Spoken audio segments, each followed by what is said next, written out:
Welcome to You're Hired. I'm your host, Lorne Epstein.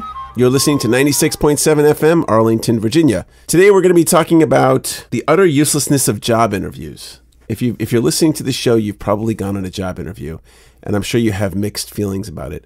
I know I've been working since I was 15, so that's about 37 years, and I've had some mostly really bad job interviews. And in interviewing people, because of my profession being in talent acquisition, I can say that I have seen some really bad interviews on both my team side and people who are applying. And it's funny because I think 20 years ago, 30 years ago, recruiting was done by someone in HR. And the notion of recruiting and interviewing and how we do these things is just getting to that point of getting more refined. And even, and it's getting refined at the large companies, but that's not always transmitting down to the small companies, the 20 or 30 or 50 person companies, where, they don't really pay any attention to it. One of the reasons we're having the show today was because of Jason Dana. Jason Dana is on the phone. Welcome, Jason. Hi. Jason is an assistant professor of management and marketing at the Yale School of Management, and he wrote this article in the New York Times, which I think is one of the best papers, probably one of the top 3 papers in the country, called The Utter Uselessness of Job Interviews. And he's done some great research, and I want to kind of hear from him. And also I have in the studio Mike Bruni. Mike, welcome to the show. Thanks, Lorne. Thanks for having me. I've known Mike for a few years, and Mike has been in the talent acquisition space for over 20 years. He has sharpened his skills in human resources and finding great people to work in the national security industry. Since 1997, Mike has led teams in recruiting and veteran outreach. So his job is to make sure that everyone's interviewing the right way, because he gets measured on how many people get hired, but also how good the quality of the hires are. Absolutely. Is that right? That is correct. So, Jason, I want to start with you.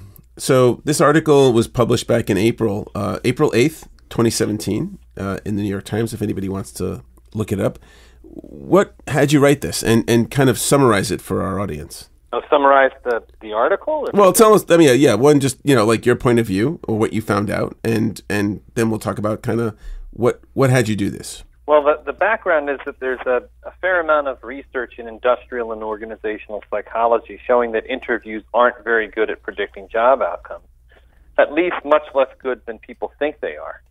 And that's kind of particularly so when interviews are what we could call unstructured and psychological. So by that I just mean that the interview can ask whatever questions he or she sees fit and use the interview as a way to try to figure the person out or get a read on them or their personality. So while these kind of interviews aren't very good, people tend to like them. And my own research tried to understand some reasons why such interviews are ineffective, yet people still believe in them so much. Yeah, I think you're absolutely right.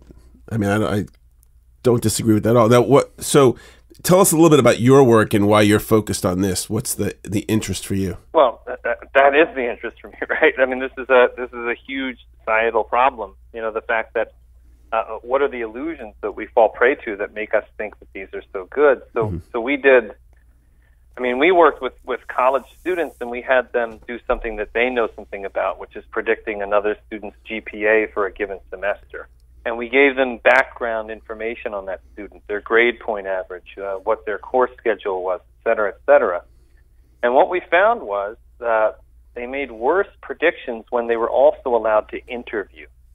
So actually, in this case, where you have good predictive information like prior GPA, getting to do an interview gets in the way. So, and we call that tendency dilution. So noisy stuff or stuff that's not really irrelevant doesn't simply get ignored or swept aside. It winds up hurting predictions. It winds up interfering with your use of the good stuff. That was one thing we found. Another thing we did that was kind of fun, some of these interviews we had interviewees answer in a quasi-random system. They were listening to the first letter of the last 2 words of your sentence and using that to make their answer rather than answering the way they wanted to naturally. So some people were even getting random interviews. And the random interviews didn't really have an impact on how predictive, how good they were at predicting. But also, we asked people questions at the end, like scale questions, just how much do you think you got to know the person? Or how much useful information do you think you got from the interview? And they were actually they agreed with these things just as much or more after having done a random interview. right? So they got some sort of feeling that they got to know the person or figured the person out. And we call that sense making. And this is just the idea that we're going to form narratives of whatever happens, regardless of whether it really does make sense. We as humans tend to say, in retrospect, yes, it makes total sense. Here's the story. So those are the two things that we really got out of the research and that I kind of related in the article. Right. Yeah, I mean, we're meaning-making machines, right? We make meaning of anything. So I had built a recruiting team in India. We had not had a recruiting team there. And to do this, because I'd never been to India or hired people in another country to work in my group, I did video interviews, about maybe 120 or 30 people. And I culled it down to like the 13 or 14 that I thought were reasonable. And I used a very rough cut, mostly just looking at kind of their personality and how into recruiting they were. And then I brought them all to one of our offices on a Saturday in India. We flew them from other parts of the country. And in the beginning of the day, the first thing I had them do was pair off and talk to each other for a little bit. And then I had each person stand up in front of everyone and introduce the person they'd just spoken to. So there I was testing to see how well they speak, how well they listen, and will they kind of present this person in a nice way. You know, like how will they talk about the person that they just spoke with? Then I had them write job descriptions with another partner, and then with another partner, I had them go into the office space and recruit. They would get on a computer and they'd get on a phone and they actually do the thing that we wanted them to do. And we had great results. Within a few minutes, the wheat separated from the chaff, and it was a great team. And I did that because I get frustrated with interviewing when, how can you figure out if someone's going to be a good accountant by talking to them? Like, how could you figure out if someone's going to be a good football player without seeing them on the field and looking at what it is they actually do?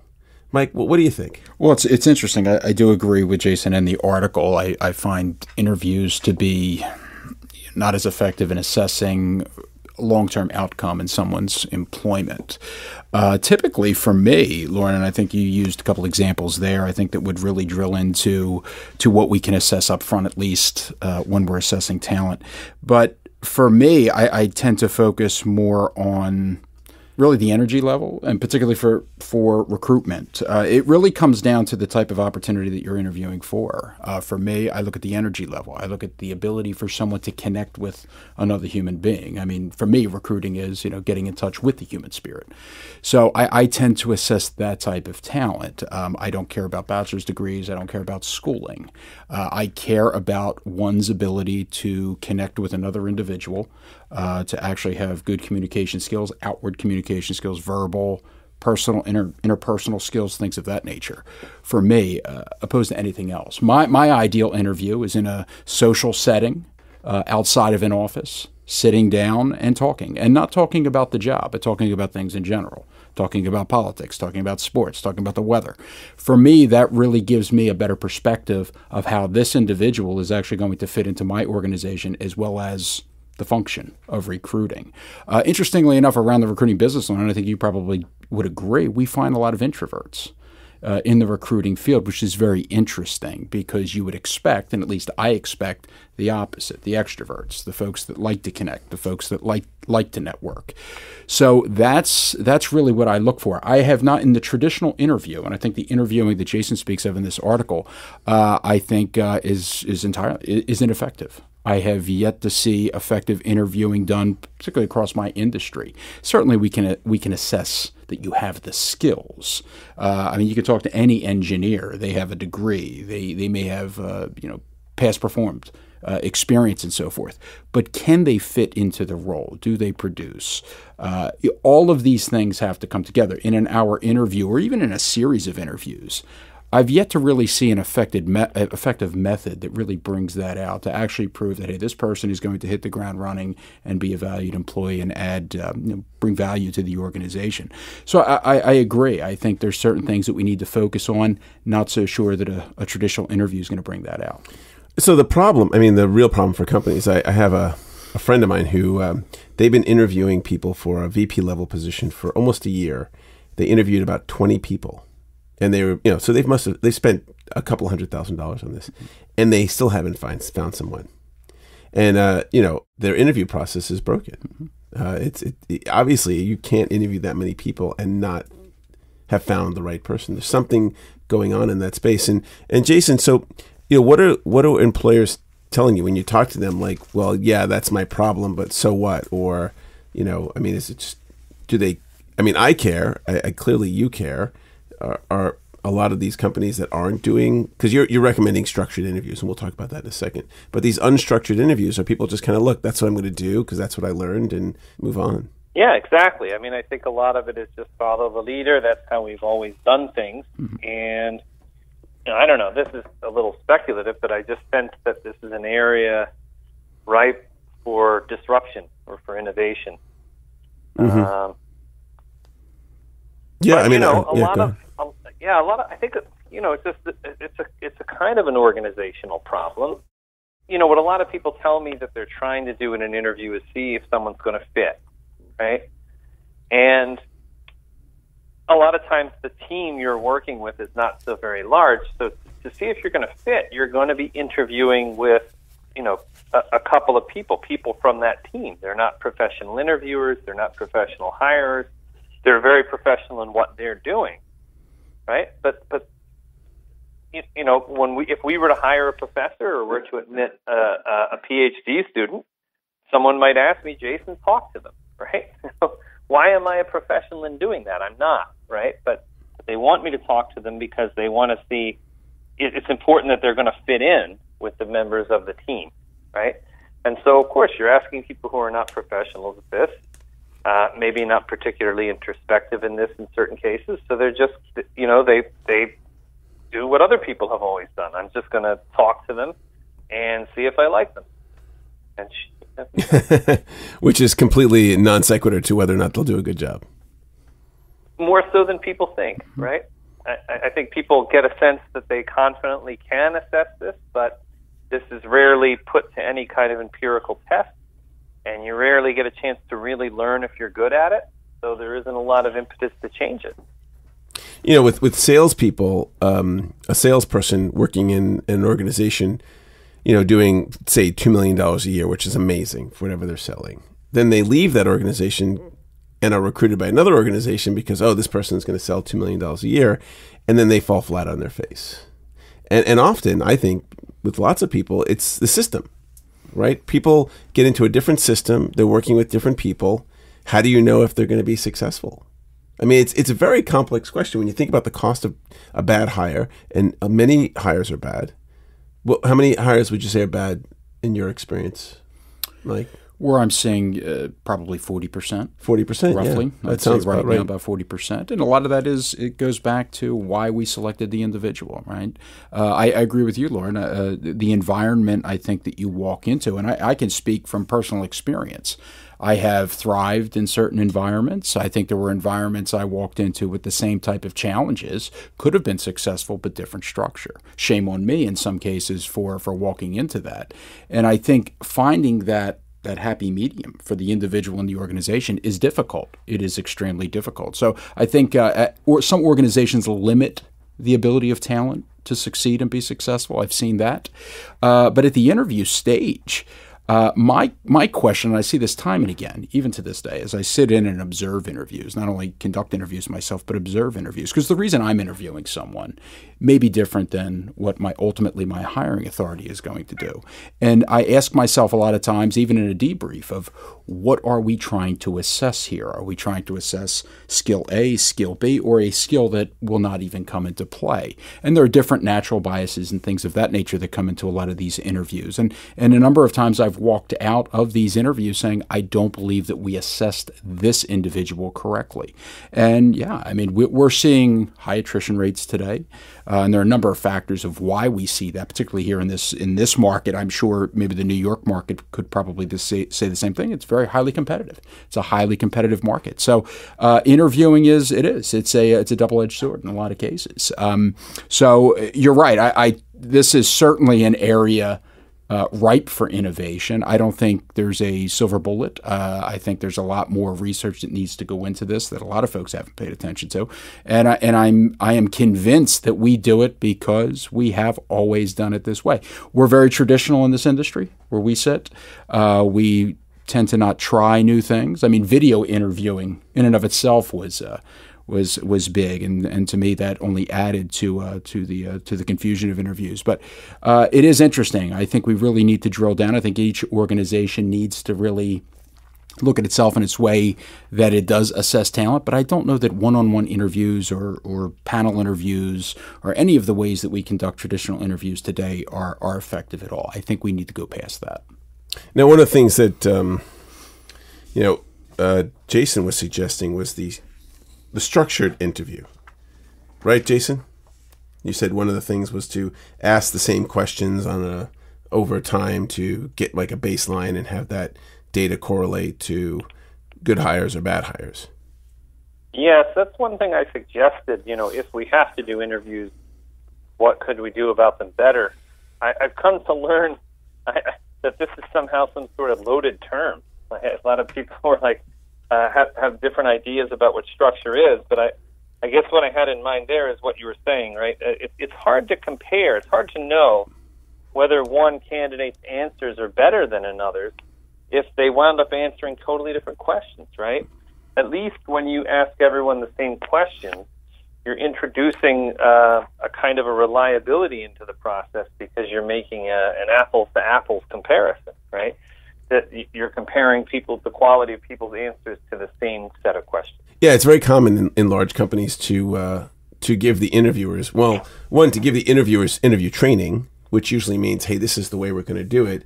And that's usually coupled with a structured interview set. So there's a set of questions that'll be given to the interviewer, every interviewer, right? So the questions aren't repetitive, and they ask those questions and they write those answers, which are fine, but it seems kind of mechanical. That could be done on a computer or something like that. So again, I'm a big fan of the experiential interview. I don't know if I'm the one coining that term, but I think if you get someone who's going to be, and we did this at an engineering company I worked at about 10 years ago, they'd have a couple of interviews and then they'd interview with the chief engineer. And the chief engineer would put them in the room with the whiteboard and he'd say, okay, just show me a circuit that you designed, like any circuit. And some of these kids were in college or just out of college, and they draw a little circuit. And he'd say, okay, why did you do that? And he would just drill down into what they had done to understand their thinking. And to me, that just made way more sense than asking any questions. I mean, I can't, I don't know, we'll talk more about this, but what do you think about this notion of having people do what it is that they're going to do in the job in the interview? I think if I could, there are two pieces of an interview for me, and I think one is pretty. I don't want to say easy, but it's relatively easier to determine. Do you possess the experience, the experience that we can touch? In the case of engineering, can the person design a printed circuit board? Can they do that? I think we can relatively quickly come to a conclusion that this person has the acumen, is technically capable to perform the job. But that's in my experience, that's not really the reason people leave or we terminate folks. Most of the time, it's more of a soft issue. They don't fit in with the team, as has been mentioned, or it's just the wrong environment. They don't have the work ethic, the drive, and in a traditional interviewing setting, very difficult to really assess from a long-term perspective of how this person is going to perform in 6 months from now. What is their standing? We could tell maybe by past performance what they did in their previous roles. But really, it's very difficult to determine. Does a bachelor's degree, does that automatically assume? In a lot of people's minds, it does, that, hey, these people have finished something, so they must have that ability to stick with a problem or stick with employment. There are a lot of these misnomers out there. There's all these biases out there. I think traditional interviewing is not going to be able to predict the work ethic of an individual and the way that the individual is going to interact with a customer, with coworkers, unless you can make an easy judgment on whether they did it previously. I have built this document, behavioral interview questions, like about 1,000 questions with different things. And honestly, I don't even know if it works. I agree. I agree with you. Jerome Turnick, who's the CEO of Smart Recruiters, I just interviewed him this past week in San Francisco. And he was saying one of the questions he likes to ask is not, will you fit my culture, but what culture do you have? And what will it bring to my organization?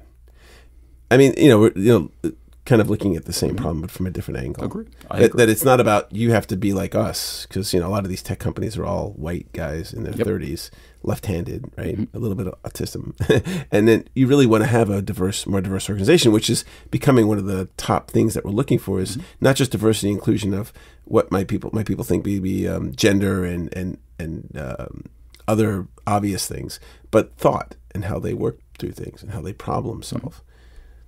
What do you think about that, Jason?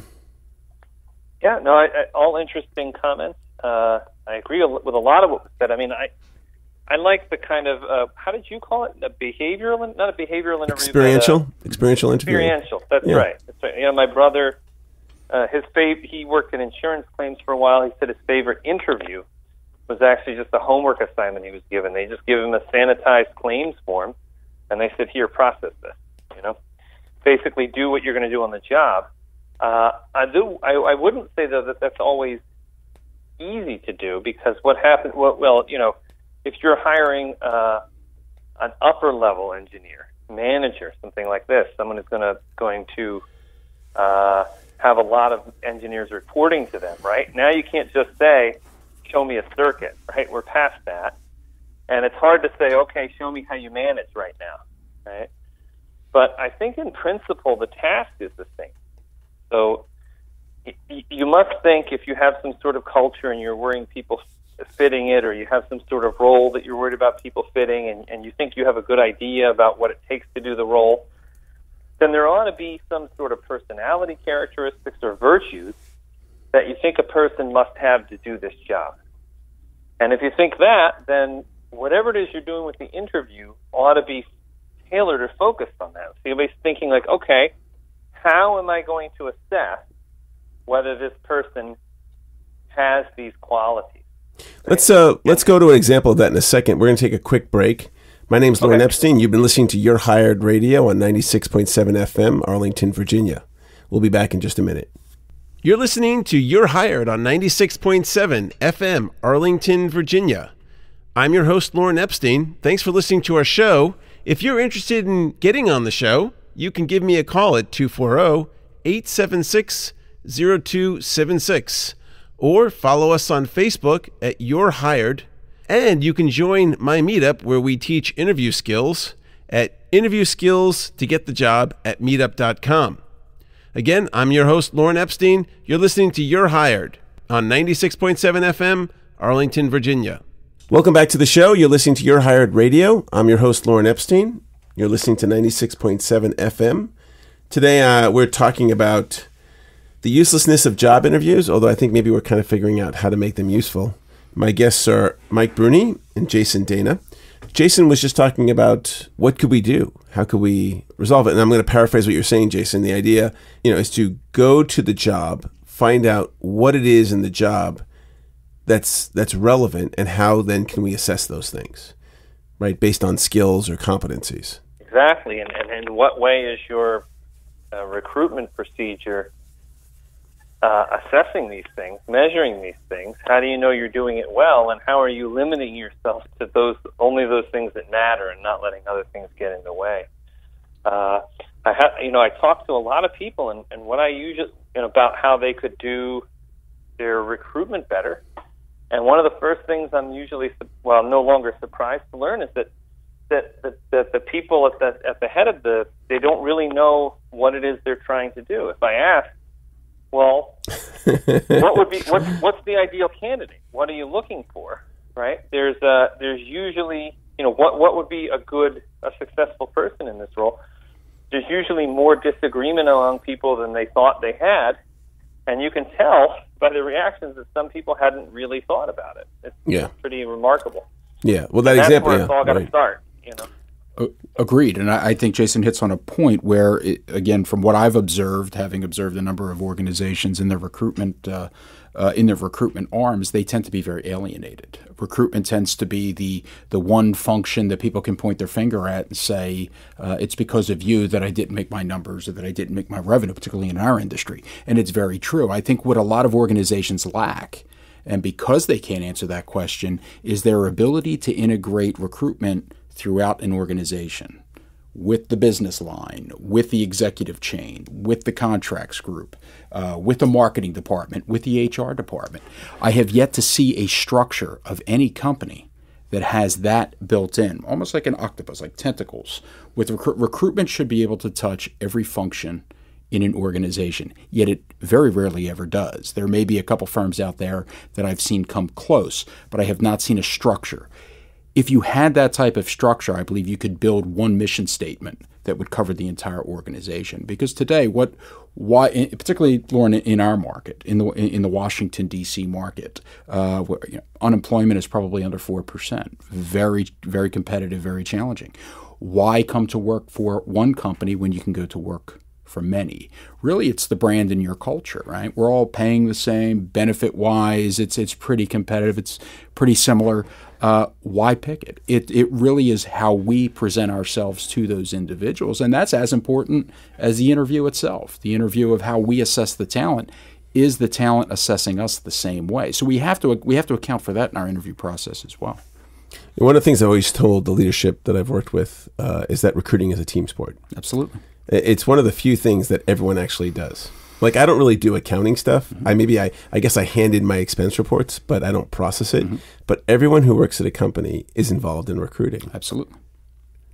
Absolutely. And that is built into the culture. So one of the things I think worked really well, a friend of mine has a big data company, and they hire PhDs out of MIT, Harvard. And what I suggested he do, instead of like two people going to the university and interviewing these candidates, was to send your whole team. Send 5 or 6 people, and for the hour, work on a problem. So the candidate would come in, and they work on a problem, and then people get a sense of like what they know, how they work with the team. Yeah, so I mean, I think we all kind of get a sense that something's broken. Companies are wasting millions of dollars hiring, right? If it's 40%, and that sounds probably about fair, that's a lot of money and a lot of time wasted, particularly at the executive level. When you hire up, and I mean, how often do CEOs change? They're like NFL quarterbacks anymore. Yeah, I mean, that has got to be one of the biggest wastes of money. Absolutely, absolutely. Jason, have you done any research on or any sense of what that level of mishiring affects the business? Not directly, but I mean, I think one sobering fact we're running up against here, and one of the things that people don't like to accept and why they're always trying to dig deeper and understand is because they just can't accept that some of this is just irreducibly uncertain. You just can't predict it. Right. I mean, if we're turning over NFL quarterbacks like that, well, I mean, quarterbacking is pretty cut and dry. You get to watch people do it. You have statistics on them. They can work out for you, right? You know what system and plays they ran. You know what system and plays you ran. If you can't, and you know almost as much in that labor market as you would know in any labor market. If you can't sort of find people reliably that do the job the way you wanted them to there, that tells you that you're always going to have some trouble doing it anywhere, right? I think you're right. Yeah, totally. Sometimes you just can't predict. Yeah, I mean, you just can't. It's funny you say that, and I hadn't really thought about NFL quarterbacks. I mean, what industry really knows exactly everything about that person, right? Ever since they played in high school, all of that data is available, factual data from as far back as they, played, and everyone knows them. Lots of people have watched them. There's lots of video. It's all raw numbers, right? You can't say, well, I didn't throw that many touchdowns. That's exactly how many touchdowns you threw. And then we have RG3, right? Where we hired this very expensive quarterback, and he doesn't just fail because of an injury. He fails because he's not fit. He is not a personality fit, and he didn't work out with the team. And I think the comparison you can make there in a situation like if RG3 is listening, dude, look, you blew it. A comparison does the individual, I should say, fit into that system, into that organization? So I think it's a two-way street. It's the individual. Since we're on the NFL, I mean, you see a coach like Joe Gibbs come back, very successful coach throughout his career, came back, the game had changed, the system changed, the management structure changed. It wasn't like it was in the 80s and the early 90s. So we have to take a lot of that into consideration. And again, I'll speak firsthand. I've seen a lot of very successful folks that I have brought to the table from other organizations where I had experience with them, and they just did not rise to the level as they did in the past. And the reason is sometimes the system changes, sometimes the environment changes, sometimes the management philosophy is different. So all of these things are into account. And I really do think regardless of all of this, it's still a moving target.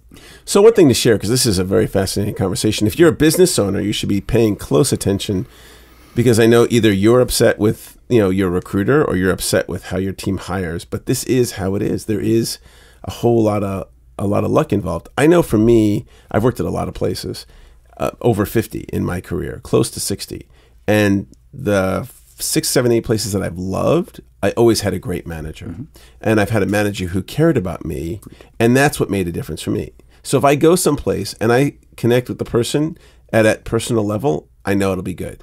But if I don't connect and I feel like there's a certain amount of distance and aloofness, I will not succeed, irrespective of all the other things. So, I think it's important for me as a candidate to know what are my predictors for success. I agree. I think it's that personal connection. That's where I have seen longevity. That's where I've seen success. That's where I've seen folks. You think this is true for everyone? I can't speak to that. But it's true for some. True from my experience, and I think it's true for our industry here. I've worked for a lot of Fortune 500s. I've worked for small. I worked for private equity. It's not that my system didn't change. I was operating in a different environment. And we were successful in a number of areas. In other areas, we were limited. Right. And it wasn't for lack of trying. I had good people around me, had good teams. But again, we can only be as good as the organization is going to allow us to be. So again, I'll continue to go back. I look at the big picture. And, whether it comes down to that one-on-one interview or that panel interview, I think there's still a number of factors that have to be considered. And again, I'll go back. I don't think organizations look at all of those factors that play into why someone is going to be successful or why somebody's going to walk out your door in 5 days. Well, let's ideate this a little bit, because folks are listening, and I think maybe with the three of us put our noodles together, we can come up with some thoughts. Mm-hmm. Jason, other than structured interviewing, and I get it, this is definitely ripe for disruption. And if anyone's listening and you're into disrupting the interview process, I think it'd be welcome. But what's your gut feeling of what we can do besides structured interviewing? What would you tell a business owner if you had a friend who's looking to hire for a restaurant in New Haven or something like that? Or what would be your advice? I mean, you said find those specific skills, but what would be the process? Yeah, I mean, I wish that there was one simple way, one simple thing to give people, but there's really no substitute for clear thinking.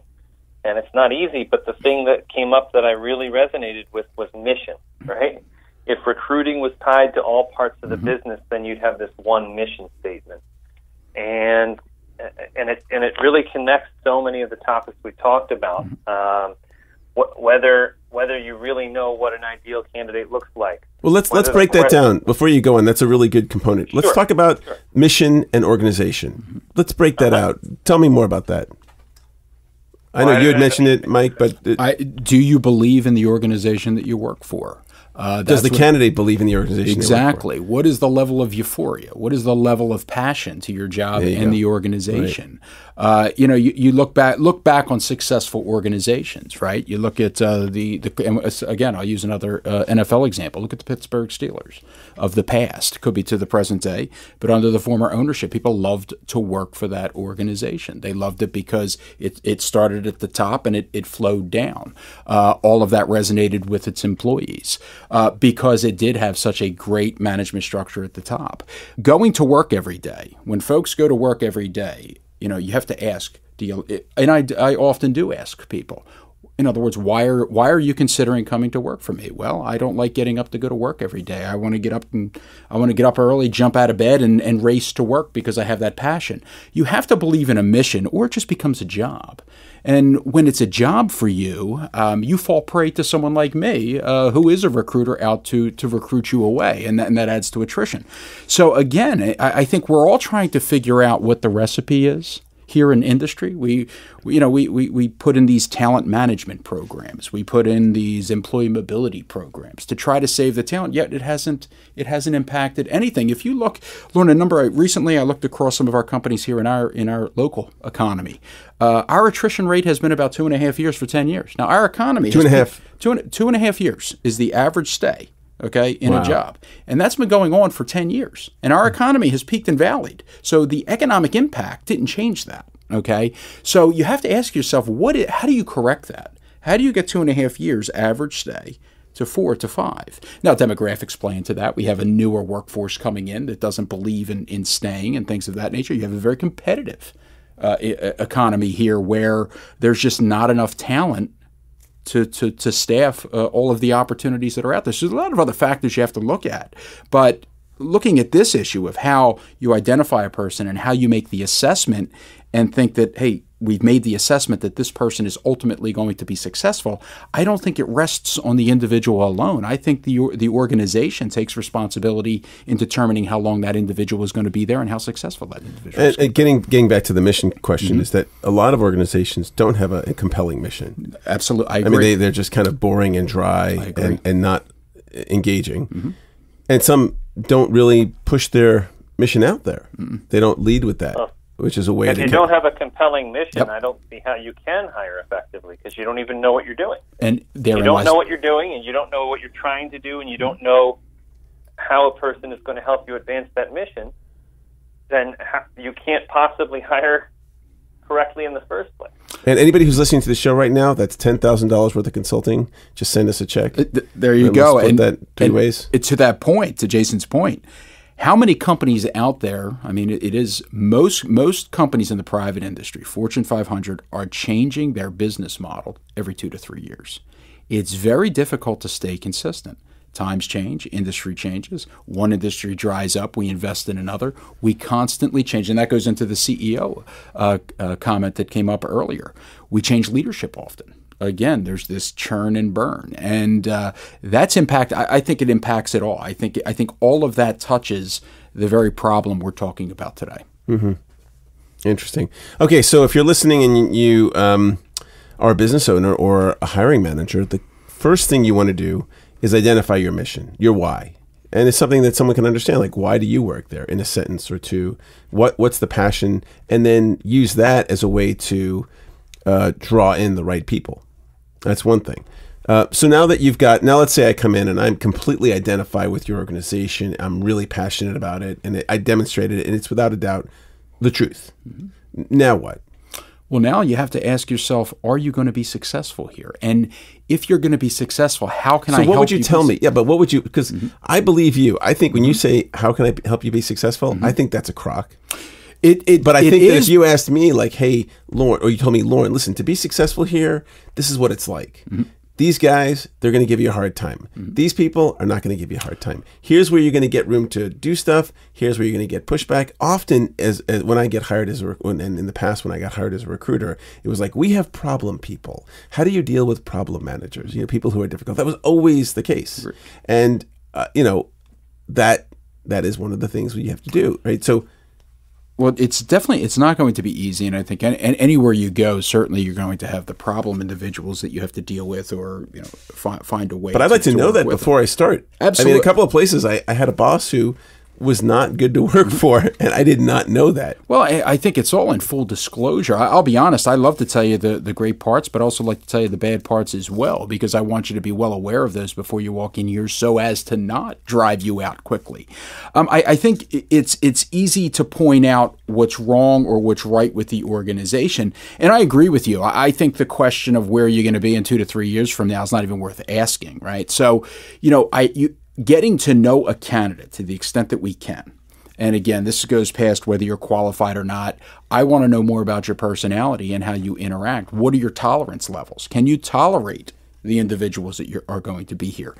Are you the type of person that's very ambitious? Do you want to go up the chain rather quickly? And can you demonstrate and deliver success to the organization to allow you to do that? I have to know you to see if you're going to fit into my organization. I can't get to know everyone, right? So I have to make the best assessment based on our interaction, and I don't think it comes in a series of behavioral interview questions or a couple questions in a 1-hour interview.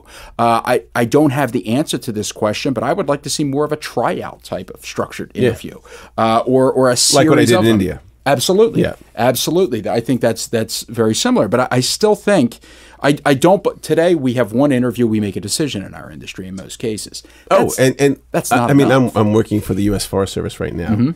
30-minute phone call, done. Hired, no hired. 30-minute phone call. Because it's all level of effort work here in our business. So it's quickly, fill the job very quickly. Fill it quickly because we're losing money if we don't. We have to make a very quick decision on a very short assessment. So time is of the essence. So again, that plays in and that demonstrates how different industries are. Right? Fortune 500s and large government bureaucracies like that have to make quick decisions. If you have a 10 to 20 person engineering company and I'm hiring 4 or 5 people a year, I can take as much time as I'd like, right? So there are different environments, there are different organizations, and I think we have to take that into account. Again, putting stress on it's a two-way street. But I agree with you, there needs to be a better assessment process regardless, writ large across industry. So one of the former heads of talent at Google said they did a study of all the folks that hire. They wanted to know who hires the best.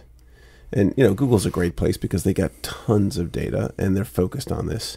And they found that there was one person who hired better than anybody else, but he was like the world expert in this one thing.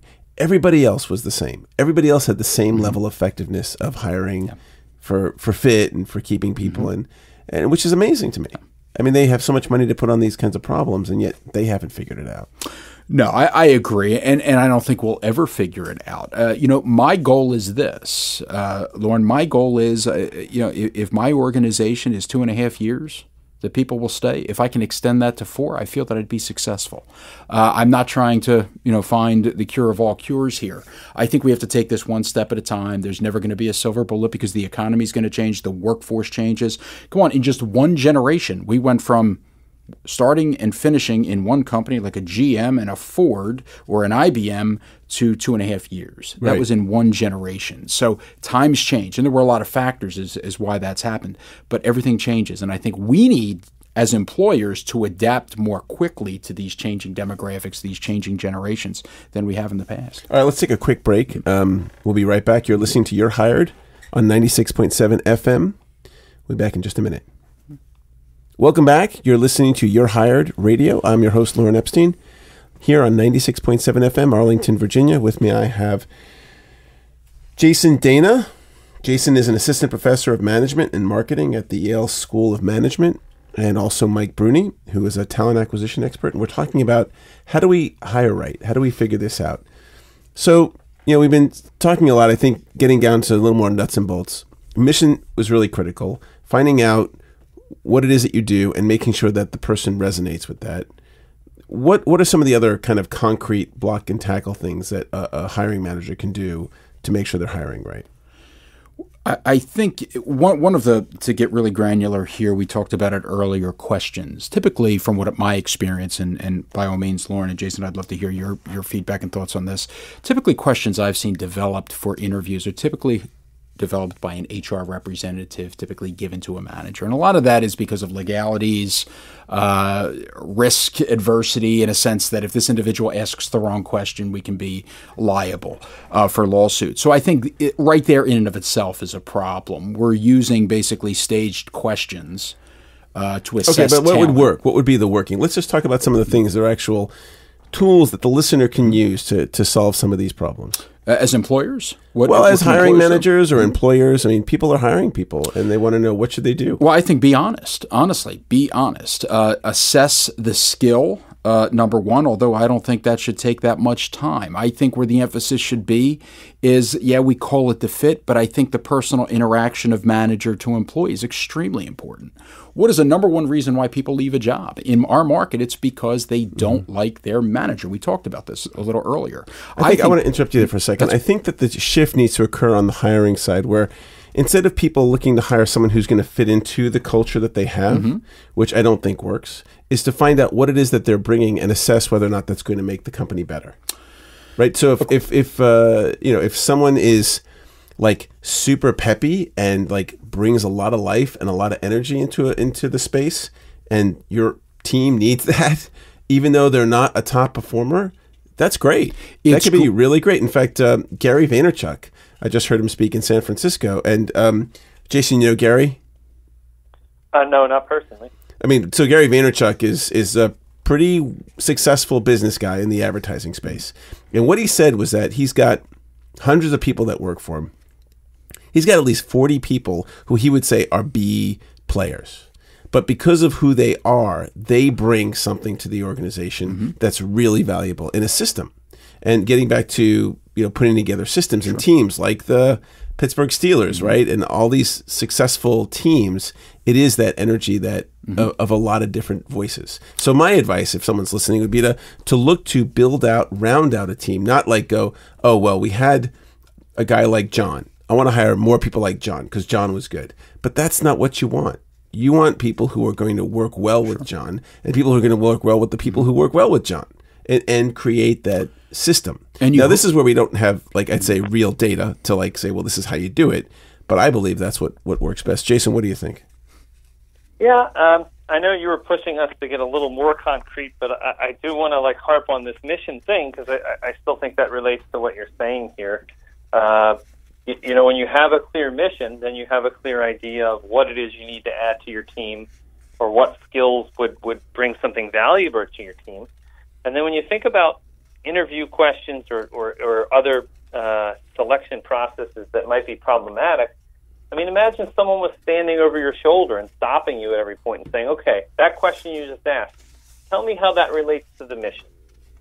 What you just asked in that interview, tell me how that relates to furthering the company's mission and what you're assessing by it. And if you have trouble answering that, then it's probably a bad question, right? And so validate your questions, right? So if you're going to ask questions, validate them within the organization before you release them to the general public. Well, I'm just saying that's a thought exercise, but I'm saying, I doubt that a lot of the things that people are doing in their selection processes, if they had to answer to all of them and say, okay, how does this further the mission? A lot of them, you'd probably have trouble saying how. And if you have trouble saying how, that's not good. That's an indication something's wrong. And it doesn't belong. Right. So, no, I think we're at a moment of pause. I'm just reflecting on I'm sorry. No, going back to your original point there, Lorne, just as a point of caution, that can also backfire. The fact that you bring a peppy person into a team with the expectation that this person is going to drive more energy into that team, it can also have the opposite effect of that peppy person becoming bored and saying that this is not my environment. So I agree there has to be a happy balance there. But I do agree that the ability to put together the right team does demand different. That's where the diversity and inclusion comes in, right? Just diversity of all kinds, diversity of thought. I think bringing that together certainly makes for a successful team. Let's bottom line some of the things that we've kind of talked about. It seems like if I was a hiring manager listening to this, I would say to myself, okay, I'm going to need to budget for hiring 40% attrition. I'm going to have to be okay with hiring people and letting them go. And that's just cost of doing business. It's like rent, insurance, and I'm going to have to deal with that. And many companies are actually coming to that conclusion now. They are actually and don't fight it until somebody comes up with a magic bullet and disrupts the industry. Well, if we do the best you can, and to that point, Lorne, it seems like a completely a fatal give up. It is, and it does feel like we've thrown in the towel. But if you look at generations, as we talk about, and I put a lot on generations based on the value system. I'm certainly not. It's not for good or bad. I'm not pinpointing a particular generation, but two generations: the baby boomer generation, the Generation X, and the millennial generation. If you take those, and again. You look, the Generation X and the millennial generation have switched jobs 5 times at 5 times a higher rate than the boomers and prior, since they've been keeping track of these things. So to your point, I believe that yes, in a way, we do have to prepare in our structure and structuring our organizations. Large organizations do have to be prepared for a workforce that may only be with you for 2 years. And I do agree that is going to happen. A lot of that is going to be based on market. Many people, there's too much temptation here to leave a job when people's patients are this big, when you have so many people. You can be identified today so quickly through social media when there is a need and there is a requirement. When you're getting the calls and you're getting the solicitations at the rate that you get them in our marketplace, it only takes one bad day to actually continue to listen to a potential new employer, and it's happening, and we're seeing the results. So what we need to do is make our companies stickier so people don't want to leave. Yes. Right? So make it so great, make it such an irresistible invitation, such an irresistible mission statement that it overcomes any of these bad days, right? So that we keep people. And then when we're hiring new people, we need to be willing to accept a certain amount of turnover, but also focus on values, which a lot of companies are like really what are someone's values and how is that going to translate? Not just, the skill thing. Can they turn the bolt? And I think that is what I preach. I think a lot of the values, and it kind of goes back to the mission statement that we're talking about. Do your own personal values match the mission of this organization? Yeah. We see it today in the millennial group. Do they have a green policy? Do they have a wellness program? I actually use some of our programs, our community outreach, in our recruitment marketing materials. It resonates with this particular generation, this particular workforce. So, yeah, I think to your point, values are extremely important. Jason, you got any final thoughts? Oh, no.